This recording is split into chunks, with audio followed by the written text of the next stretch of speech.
Hello everyone, welcome back to the Castle of Dr. Brain. Okay, so when we last left off, we were in this elevator, and the interface here is a little bit, it's kind of like those old pseudo 3D games where the 3D is made up of these panels that these modular panels. So yeah, made as constructive steel panels. So basically, the controls are,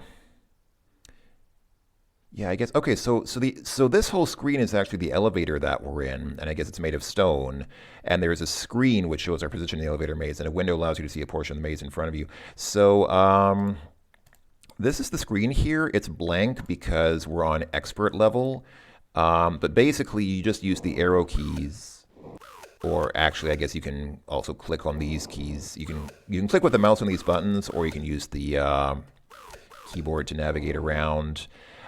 Let me actually come back here and set this to novice difficulty for a bit because, yeah, see, on novice difficulty you get this little map here. The map's still not that helpful. It's still because it's a 3D maze. It's not just like it's not a one-layer maze. There are actually several levels in it where you have to kind of, you keep going up and down. Like here's a hole in the ceiling, and so you can go up here. I actually don't really like 3D mazes like this. When I was a kid, I used to really like mazes, but now I don't like mazes that just waste my time for some reason. I guess as an adult, you have less time and you have less time to just map them out. Like when I was a kid, I might have just mapped it out because I had more time, but now I have less time. So I actually have a walkthrough in front of me, and I'm just going to follow the walkthrough to get through the maze. I'm just going to cheese it like that a bit. So for this maze, what do? You go forward, left, forward, forward, right, forward, forward, right, forward, right, forward, left, forward, left, forward, right, forward, and then up. I actually don't know if there's a keyboard. Is there a keyboard key for up and down? Oh, okay. Page up and page down make you go up and down. Okay, fair enough. Okay, so now we go forward, right, forward, left, forward, up. Let me scroll down my list here. Okay, so we turn left, we go forward, we go up, forward, left, forward, down, left, forward, left, forward, up, forward, and right. And here is the exit. You leave the maze through the north exit. I think actually, I could have done that on the expert difficulty, but I don't think you even get points. I didn't check my score before doing, but I don't think you get points for doing the elevator on any level. The elevator is completely scoreless, so you might as well just do it on the novice difficulty and at least have the map to help you out, because there's no benefit to doing it on the expert difficulty. But in this room, check it out. This is the second floor hallway, the computer hall. We are in the computer section, folks. The day is mine. This is where I am an actual expert. I am a literal professional in this field, so I think maybe we can crank it up to expert and see how far we get with that. So our objective, as usual, is to go through the door at the far end there, but we need a data card to get through that console. There's a garbage can here. Dr. Brain doesn't believe in war or violence. That's why he threw out all these old weapons here. Why did he have weapons in the first place if he doesn't believe in war or violence? Well, that's a very idealistic approach. Just throw all your spears in the trash can, and that will solve war. That will solve the problem of war, yeah. All right, so this door... Ooh, there's another maze. There's a robot moving through the maze. Can we go in here? Okay, we need a magnetic data card to open the door. So I'm guessing we have to go through this door first. Yeah, this is the computer room. Okay, let's check it out. Wow, check out that effect back there, man. It's like a city. It's like that opening sequence to Hackers where the city turns into circuits, and yeah, it's kind of trippy. This room looks like the inside of a computer. I have seen the interiors of some computers, and I can assure you, ladies and gentlemen, computers do not look like this. They do not have this huge flaring blue strobe in the on the top, or on any side for that matter. Two large computer consoles are floating in midair. Yeah, so these are... Yeah, this is an old tape drive from... oh, Dr. Brain built out of an old washing machine. It's totally obsolete, but he insisted on keeping it in the system out of a sense of history. Yes, I know the feeling. I tend to keep old computer stuff like that as well. Aha, and these are the instructions for the circuit that we'll need to form. Now, okay, let me go ahead and finish looking around here for a second. This is a happy red disc capacitor, probably either ceramic or tantalum. And this is a shy yellow disc capacitor. Okay, probably also ceramic or tantalum. And this is a resistor as opposed to a draft resistor. One of the famous dancing electrolytic capacitors. The name may have something to do with the fact that they never made it big. This is a resistor. It is used to control the flow of current through a circuit, as opposed to a draft resistor, which probably controls the flow of air through a drafty castle. Okay, and there's some stuff down here which the game doesn't react to. Can we take the resistors or the capacitors? No, we cannot, sadly. Okay, so the first puzzle, actually there are two puzzles here. There's this one and there's this one, but I don't think... Oh, can we do this one? Oh, sorry, the binary sequencer is not currently functional. Please repair the central control circuit to achieve full sequencer operational status. Okay, so we have to do this one first. So this is the first puzzle. So the puzzle here is pretty simple. You have a 9-volt battery, a switch, just looks like a SPST toggle switch. We have a coil, or I guess properly an inductor. We have a resistor, and we have a capacitor with a 20 on it. So I guess 20 microfarads, or maybe nanofarads, or picofarads. I don't know. So we just have to put these 5 things on this circuit board here, and that's what these instructions are for. This tells you how to do that. Now, okay, form a complete circuit from lower left to lower right. Okay, that's fair enough. That part makes sense. Okay, don't make any short circuits or duplicate connections. Okay, that also makes sense. You do want to avoid short circuits in a circuit. Now, the power source comes first. That is a little iffy. Technically, we're building a series circuit, and so the components can go in any order. You don't have to have the power source first. Although, actually, I guess if this is ground, then it would make sense to have the negative terminal of the battery connected. Okay, so maybe that makes sense as well. Okay, fine. Now, number 4, this is absolute nonsense. This is not remotely true. You need to slow things down before you can whirl them around. I'm going to explain what that means when we get back to the puzzle. And yeah, if a component is yellow, leave it until last. That's also completely untrue. And banded elements must come after switches. That is also not true. So basically, when you build an electric circuit like that with all the parts in a series, the order doesn't really matter. You can put this first and then that one and that one. You can put this first and then that one, or you can put this one first. This is basically a typical series... I think they call it LRC circuit because L is the symbol for an inductor, and then R for the resistor and C for the capacitor. Don't ask me why inductance is L, that's just what it is. So this is a classical series LRC circuit, and it makes no difference if you put the coil first, the inductor first, or the resistor first. The order doesn't really matter. So the fact that they tell you to put them in a specific order is not at all true to life. Okay, the fact that the battery here goes first, I guess that makes sense. So that the circuit starts here, and then, yeah, the battery, then, okay, that might make some kind of sense because this, maybe the ground plane is down here. Oh, and it shows, even though I've taken the battery, it still shows the battery if I mouse over here. That's kind of funny. And then it says, what did it say after that? It said, yeah, so the power source comes first, and then banded elements must come after switches. So basically, the resistor is the banded element, and it needs to come after the switch.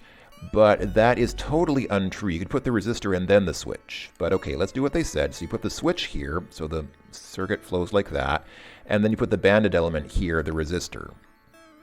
Now, the other rule that is, you need to slow things down before you can whirl them around. What that means is that the whirling around is this inductor. So you need the resistor to slow things down before you can put the inductor there. But First of all, that's not true. You could swap the orders of these very easily. Secondly, a resistor doesn't actually slow things down. The electrons flow with the same speed through the resistor. It just restricts how many of them can flow.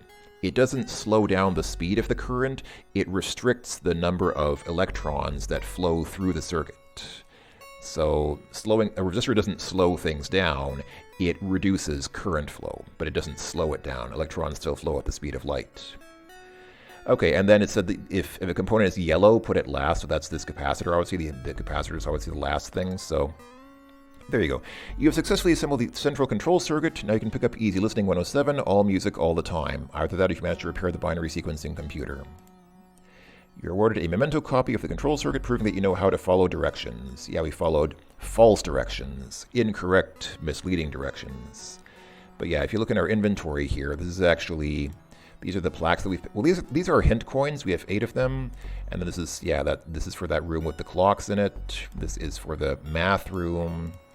This is, for the front door memory puzzle, and then this is the thing we just did, successfully unscrambling and following the instructions to repair the master control computer. Okay, that was a little bit BS, but don't take the laundry, I got the tape drive still in a spin cycle. Okay, but this part is a little more true to life. So the idea here is very simple. You have here a decimal number, and you need to convert this decimal number into a binary number. And when the number is correct, then the light bulb on the side here will light up. Now, if you don't know binary numbers, they're fairly straightforward. Basically, they work on powers of 2. So that's a 1. Well, every digit is a 1 or a 0, but this is a 1. This is a 2. Well, it shows up as a 1, but I mean, what I'm saying is 1, 0 in binary is 2 in decimal. So this column is 1, this column is 2, then 4, 8, 16, 32, 64, and 128. So if I wanted to make the number, I don't know, 5, for example, we'd turn on that and that. That's 5. 101 is 5 in binary because this stands for a 4, and this is a 1. So 4 plus 1, 5. Pretty simple, right? I mean, it's pretty straightforward. So we need to make 110. So this here is worth 128, so we need to leave that off. That's too high. But we will turn this on because this is 64. So we have 64 here with that already. So what's left? 110 minus 64 is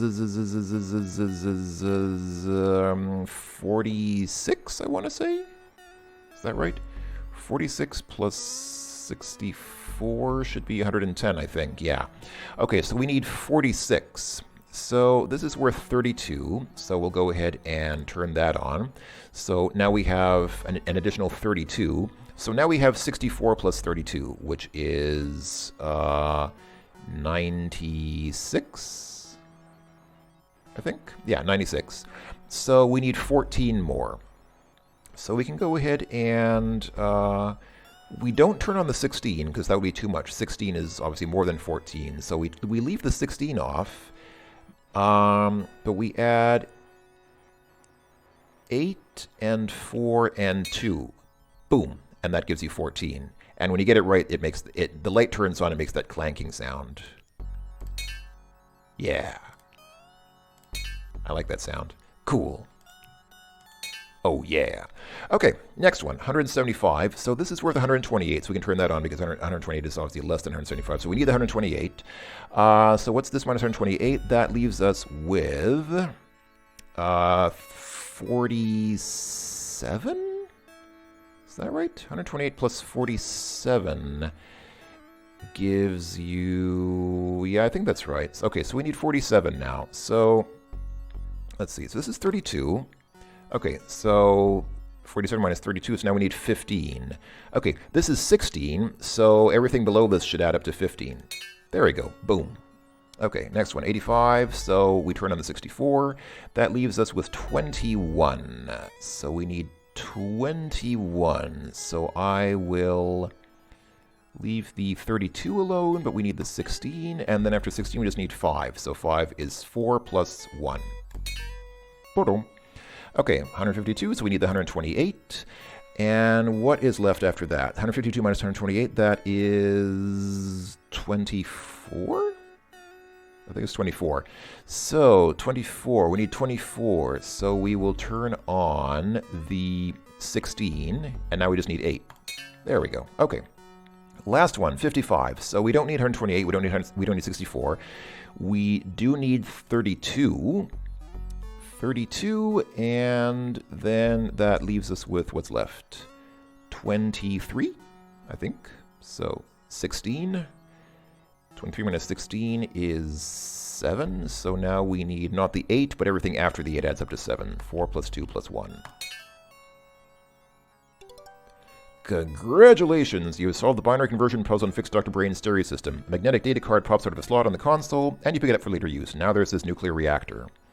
By the way, on the novice setting, I think it shows you here. I think this orange panel here shows you how much you have, so you don't need to add it up in your head. You can just keep twiddling these until this becomes that. But it's obviously better just to do it in your head because that's, well, better. I mean, yeah, okay.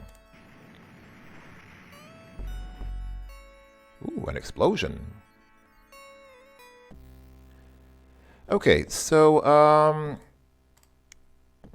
okay, we can't go back. The circuits are buzzing and the computer's running. You need to go back. So that puzzle with the series circuit where we had to put down the yellow capacitor and all that other stuff, that circuit is, I think, exactly the same on all difficulty levels. It's always exactly the same. The binary numbers are randomized each time, but if you know how to do it, it's fairly straightforward. I mean, you can see it's not rocket science. Okay, now I think we can go in here. Yes, now we can go to the robot maze. Okay. This puzzle is also the same on all difficulty settings. The only difference is on expert level, it's faster. So it's going kind of fast. It goes much slower on the novice setting, but I'm going to see if I can get it on this speed. So the idea is simple. You have these 5 A's here. These are all answers to riddles. So we'll need to answer 5 riddles, and in order to answer them, we need to collect the 5 answers first. So to do that, you cannot control this robot directly. It always travels in a straight line except when it hits a wall or right turn signal. Hitting a wall causes it to turn around in the opposite direction, and it will turn right when it hits a right turn signal. So it's kind of like Lemmings, where you can't control the character directly. You can only control this thing by toggling these things. So when the robot hits this while it has that symbol in it, then the robot will turn right, and it will go straight through it when it's like that. But that's it. That's actually the only control you have over this whole maze. So my goal here is to get the robot to the exit, which is down here, after picking up all the 5 A's. So let's give this a try. I've done this several times, and this maze is always the same, so I think I have an idea of how to do it. I just need to concentrate. Oh yeah, and these swirly things, you don't want to touch them because they will zap you back to the exit. Actually, let's do it. Let's show it what happens. Yeah, it just zaps you back to the exit like that. So it's not a game over or anything like that. It just means you have to start from the beginning, which is a bit annoying, obviously. Oh, I was trying to turn this thing on, but it says you can't do anything to the robot directly. Yeah, the only controls you can manipulate are the right turn markers at each intersection. Right. Okay, so let's try that again. So what I want is to hit this thing, right, and that turns off this whirlpool thing. So there we go. Grab that. And I need to hit this to turn off that whirly thing up there. There we go. Turn that. There we go. Now it'll go around in a loop like this, and hit this thing to turn that off. There we go. Nice. Turn this on so it goes in here and turns that off. Nice. Turn on the rest. And hey, look at that. We got all the 5 A's. Congratulations. You helped the robot get out of the maze. Okay. I think that's enough for now. So next time we'll need to go through this door with the riddle answers that we've collected. I'll go ahead and save here as finished robot maze. Why did I type robots with a Z or Z on the end? Finished robot maze. Okay, there we go. That's it for now. This has been the computer room of the Castle of Dr. Brain. Hope you've enjoyed, everyone. Thanks for watching, and I'll talk to you folks next time. Ta-ta.